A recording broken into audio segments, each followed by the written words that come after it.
I'm here at the 8th Annual Russian Bankers Conference, and as my cameraman says, in the belly of the beast. And we're on a break right now. Behind me is a press conference that they're holding during the break. And I'll be going on right after this press conference. But what's really interesting is some of these bankers acknowledge that this system where they get to create currency out of thin air is basically a corrupt system, a scam. But you'd have to be crazy not to participate in it. Many of these people are not going to like what I have to say, but I think most of them are going to listen. Their personal finances are at stake, and that's more important to them than what happens to their bank. Instability, crisis. I'm hearing these words repeated a lot at this meeting that you're having here. The things that you've been seeing, all of the details on the banking system, the change in payments system, the insurance, these are details, and they're good things, and they're things that apply to your business.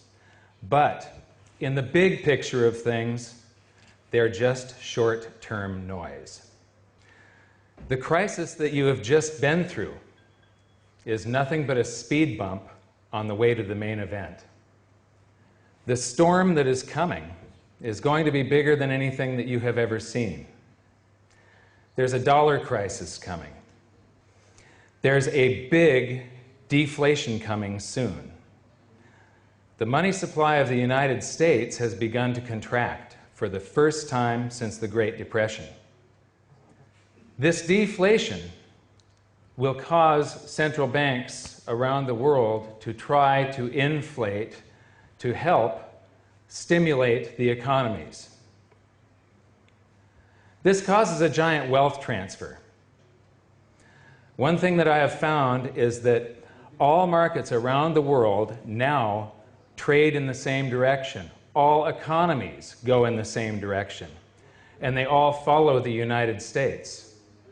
Wherever the United States goes, so goes the rest of the world. If you can see the future, if you can see what's going to happen in the future, you can either make great gains or great losses. Because all economies are linked now, because they all follow the direction of the United States, this will be the greatest wealth transfer in the history of mankind. I believe that the people that get prepared are going to see tremendous wealth come toward them, while the people that do not are going to get wiped out. In your handouts, in your bags, you got a DVD. Inside the DVD, there's a couple of banknotes. There's a $1 Zimbabwe note. There's a $100 trillion Zimbabwe note that was printed less than a year later. This one bought something when it was printed. This one bought nothing in less than a year. $100 trillion. Everybody here has one of these. This is what happens when a government is run off of pure deficit spending. During a deflation, tax revenues go down. I'm going to show you information that oil prices are on their way down. They're going down a lot. That means your government revenues are going to go way down. This crisis will affect the entire world. So what I'm going to do here is I'm going to go through this very quickly. I'm also going to be telling you exactly what I think. And some of you are going to like me and some of you are going to hate me. But I'm not going to be polite. I'm just going to tell you what I need to tell you because I believe that this is the most important information that you're going to see in your lifetime. Basically, I think that everything that you're hearing here, everything that you've listened to, is a bunch of bullshit. Basel II, Basel III, payment systems, I don't care. Your personal lives are at stake here. Anybody that gets prepared is going to become super wealthy. The ones that don't get prepared in this room are going to become government employees when the government nationalizes the bank system. You're going to be working for the government. You know, the USA just had a crisis. Russia just had a crisis. The world had a crisis because the banking system had a crisis. What you're going to see, I'm going to go do this presentation. I'm going to be blasting through it because I don't have much time. And I'm going to show you that this crisis isn't over. There's a second leg to this crisis. It's coming soon. Like I said, I believe that this is the most important thing that you're going to see at this event, one of the most important things you're going to learn in your lives. A decade ago, I started studying the economy very intensely. I wrote the best-selling book on precious metals investing, but it's really a book on monetary history, global economics, and I predicted this crisis long ago. I was giving lectures on the consequences of the real estate bubble back in 2004 and 2005. Ben Bernanke, the chairman of the Federal Reserve, said there wasn't a real estate bubble in 2007 when it was about to burst. This is an international run on precious metals right now. It's the greatest, one of the greatest bull markets in history that has gotten started. My book is now published in 6 languages. It'll be 7 in another month or so. The last go-around, it was only 10% of the world's population that could participate. This time it's everybody. Russia's monetary base, since your crisis of '98, there are 26 times more rubles, paper rubles. This is base money. Base money is the paper rubles, paper dollars. There's 26 times more in existence than in 1998.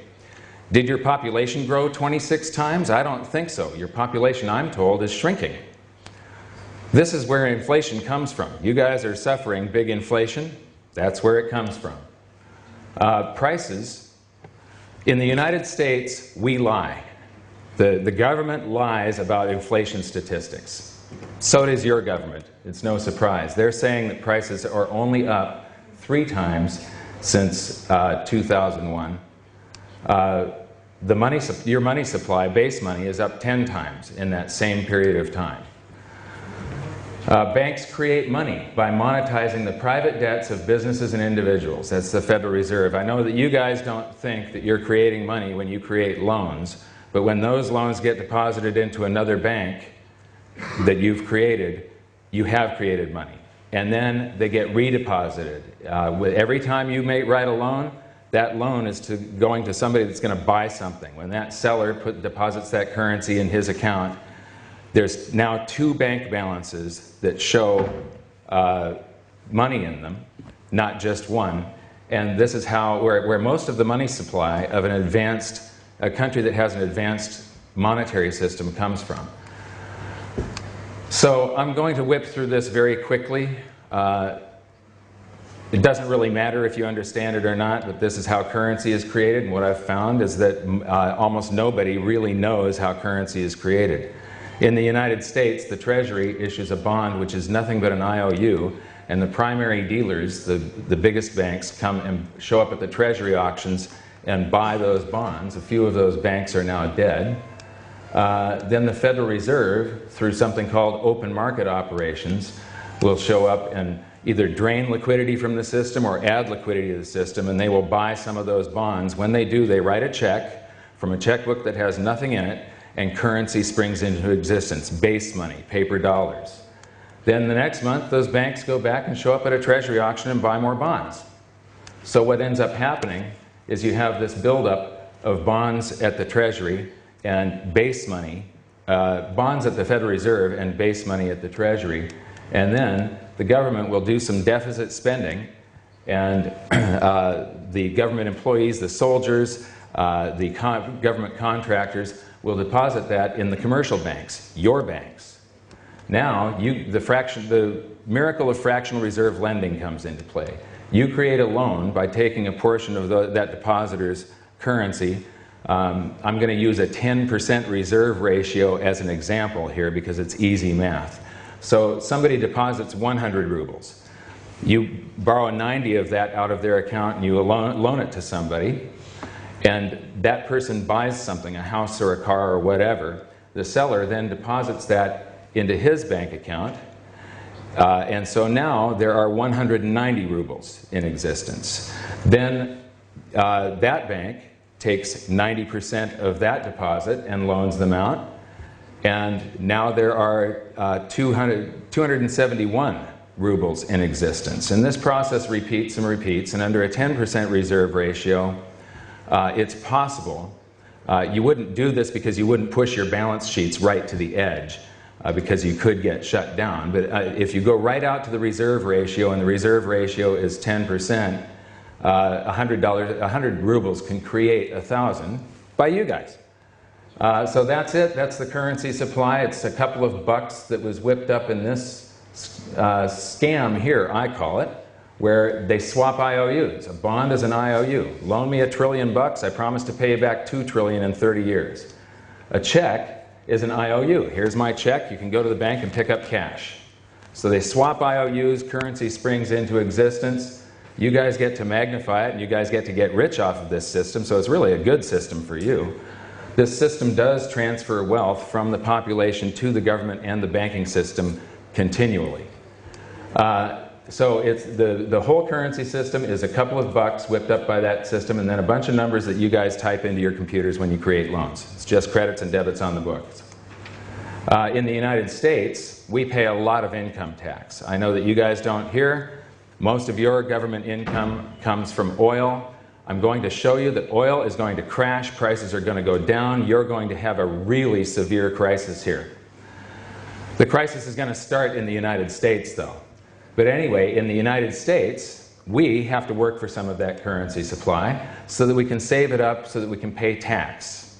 We pay that to the tax collector called the Internal Revenue Service. The Internal Revenue Service then turns it over to the Treasury, so the Treasury can pay the principal plus the interest on that bond that was purchased with a check from nothing. So all of this, the value of the currency, comes from all the labor and ideas and talent of the people right here. This is what actually gives it value. And because there was interest due on that bond, and there is interest due on every single one of these loans, there is always more debt than there is currency to pay the debt. In the United States, we have about $14 trillion, but we have $60 trillion of debt to pay with that 14. It's impossible. This system cannot go on forever. It's eventually finite. Eventually, interest will start outstripping the amount that you're borrowing into existence every month, and the thing just goes into a hyperinflation eventually. So, because there's interest due on this bond, and it's paid out of taxes, every paper dollar, every paper ruble in existence is a promise to tax us until the day we die, at least in the United States. You don't pay a lot of income tax here, but in the United States, every dollar in existence is a promise to tax us until the day we die, because it's borrowed into existence and it's all promised back. The entire currency supply is owed back plus interest. So, the US monetary base, it took 200 years to go from $0 to $825 billion in existence. Then along came the financial crisis of 2008, and Ben Bernanke wrote a bunch of checks to bail out the banks, and when he did, base money was created. We created more currency in just 18 months than the last 200 years. Do you think that's a good thing? I don't. But that's the base money. That's the portion of the currency supply that the government creates and the central bank. That only accounted for 7% of the currency supply before the crisis. Now it accounts for about 15%. This is the portion of the currency supply that you guys create, at least in the United States, that the banks create. It's called, the rest of M3 is base money plus this. Now something is happening here that is ringing alarm bells, and it's saying that there's a crisis coming. If we deduct base money from the M3, what you see is that there's a collapse of the currency supply. This has not happened since the Great Depression.